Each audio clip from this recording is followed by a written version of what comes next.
Magandang umaga mga kababayan. Welcome sa ating channel, Charm.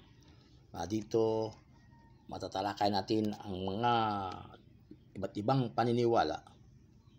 Sa unang episode, nasabi ko, tatalakay ko ang mga bulaang propeta. Sa Amerika, mayroong mga 15 super rich pastor.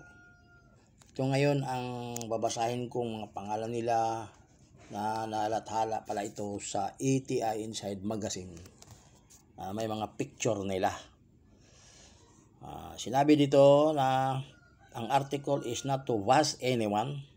It is written to inspire you to dream bigger. If you are not interested in making money, then that is your choice. But here are men and women who inspire others while achieving their dreams. Number 1, Kenneth Copeland. Ito si Kenneth Copeland. Ang worth niya, net worth, 760 million. Number 2, si Bishop T.D. Jakes. Worth $150 million. Number 3, si David Oyedepo. Net worth $150 million. Number 4, si Pat Robinson.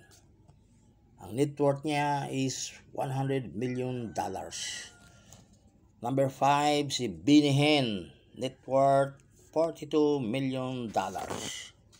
Number 6, si Joel Osteen. Net worth $40 million. Number 7, Creflo Dollar. Net worth is $27 million. Number 8, si Billy Graham. Net worth $25 million.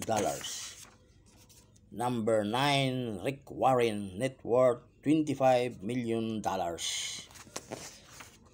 Number 10, si Joyce Meyer. Net worth $25 million. Number 11, Juanita Bynum. Net worth $10 million.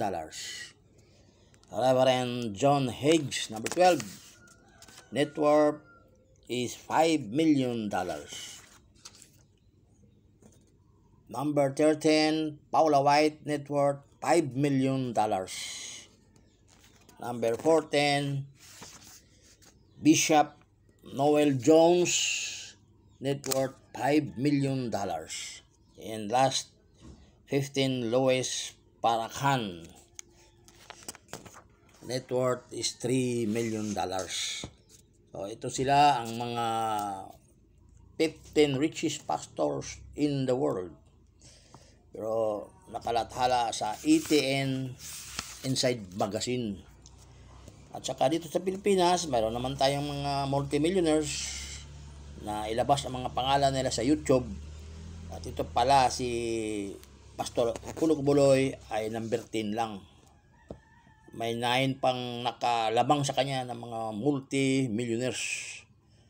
Kung gusto nyong malaman, hanapin nyo sa YouTube. Makita nyo ang mga pangalan nila.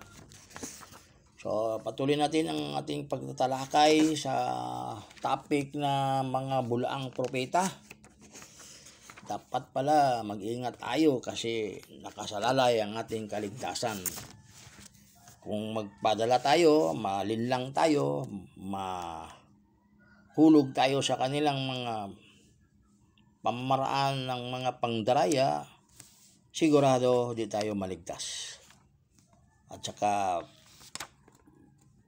napakarami nila ngayon dahil ang mga religion sa buong mundo ngayon umaabot na halos 37,000 different kinds of denominations. Iba't ibang klaseng mga reliyon, organization, mga sikta.